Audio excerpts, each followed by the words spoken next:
Students, अब इस video में हम टीपीए का परीक्षा मंथन की जो प्रीवियस ईयर की बुक है ना, उसका रिवीजन कर रहे हैं। तो मैं आपको बता देती हूँ कि जैसे प्रिलिमिनरी पार्ट जो दे रखा है तो सेक्शन 1 से लेके 4 तक है। उसमें टोटल प्रीवियस ईयर में क्वेश्चन आए हुए 40 दिखा रखे हैं, मतलब टोटल जितने भी स्टेट्स में आए हैं उसमें 40 क्वेश्चन हैं। अब आते हैं कि इसमें टोटल क्या क्वेश्चन है जो प्रीवियस ईयर में आए हुए हैं इस पार्ट से।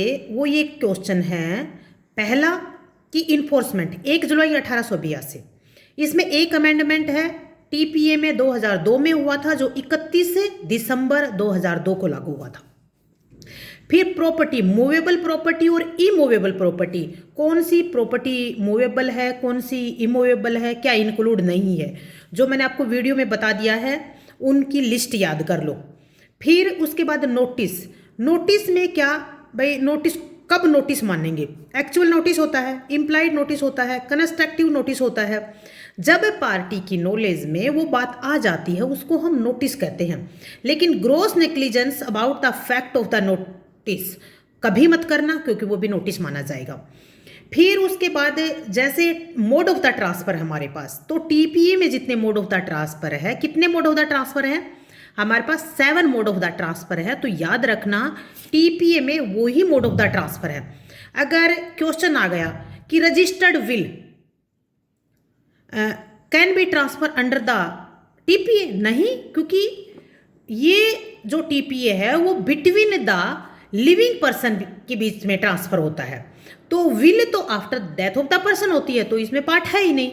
तो 7 प्रकार के ट्रांसफर कौन से हैं हमारे पास, सेल है, मोर्टगेज है, चार्ज है, लीज है, एक्सचेंज है, गिफ्ट है, एक्शनेबल क्लेम है। तो याद रखना नोटिस को इम्प्लाइड नोटिस, एक्चुअल नोटिस और नॉलेज अबाउट द नोटिस और कंस्ट्रक्टिव नोटिस याद रखना। अब आती है बात अटेस्टेड की। जब भी कोई डॉक्यूमेंट अटेस्ट किया जाता है तो अटेस्टेशन का प्रोसेस बता रखा है और कब वो अटेस्टेशन माना जाएगा। टीपीए में 2 विटनेस जरूरी होते हैं। दूसरी बात, दोनों विटनेस एक टाइम सिग्नेचर करे या अलग अलग टाइम सिग्नेचर करे, सिग्नेचर होने चाहिए। एक विटनेस दूसरे विटनेस को देखे जरूरी नहीं है, लेकिन जो आदमी डॉक्यूमेंट को एग्जीक्यूट करता है वो आदमी जब डॉक्यूमेंट को साइन करता है तब उन दोनों विटनेस द्वारा देखा जाना चाहिए, उन दोनों विटनेस की नॉलेज में, और उस टाइम प्रेजेंस ऑफ दैट दोनों विटनेस में एग्जीक्यूटेंट का सिग्नेचर होना चाहिए। फिर मार्क अफिक्स, यदि कोई भी मार्क लगाता है वो एग्जीक्यूटेंट, तब उस टाइम भी विटनेस प्रेजेंट होने चाहिए। फिर एक्नॉलेजमेंट करता है एग्जीक्यूटेंट कि ये मेरे सिग्नेचर है, तो भी विटनेस का प्रेजेंस होना चाहिए। ठीक है, ये बात काफ़ी कंफ्यूज करती है बात। टीपीए में याद रखना जो डॉक्यूमेंट अटेस्ट होते हैं उसमें 2 विटनेस रिक्वायर होते हैं। एक क्वेश्चन आता है एविडेंस एक्ट से, सेक्शन 68। एविडेंस एक्ट में विल की बात करता है, वहां पर एक विटनेस की जरूरत पड़ती है। तो अगर क्वेश्चन के ऑब्जेक्टिव में आंसर लगाने में दिक्कत आती है तो यहीं पे क्लियर नहीं हो पाता। टीपीए में याद रखना 2, और ये 7 मोड ऑफ द ट्रांसफर है। लेकिन जो एविडेंस एक्ट करता है 68 में, वो हमें 1 विटनेस की डिमांड करता है।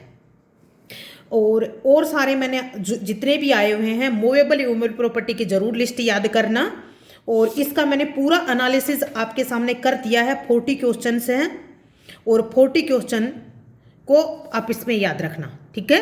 अच्छा, जैसे एक क्वेश्चन आ जाता है कि partition come under this act, नहीं, पार्टीशन नहीं आता है, क्योंकि पार्टीशन में कुछ ट्रांसफर नहीं होता है। ऑलरेडी जो उनका होता है ना भाई, कोई भी पार्टीशन होता है तो ऑलरेडी तो उनका हिस्सा होता है, बस ये डिसाइड किया जाता है ये आपका है ये आपका है। तो पार्टीशन टीपीए में नहीं आता है। जब भी ट्रांसफर की कोई बात आए तो 7 mode of the transfer please याद रखना। तो ये 1 से लेकर 40 क्वेश्चन तक एनालिसिस अपने हो गए हैं। एक एक पॉइंट जो मैंने बोला है उसको देखो, और कोई चीज़ आपको याद नहीं है तो प्लीज़ याद करो आप। Bye bye.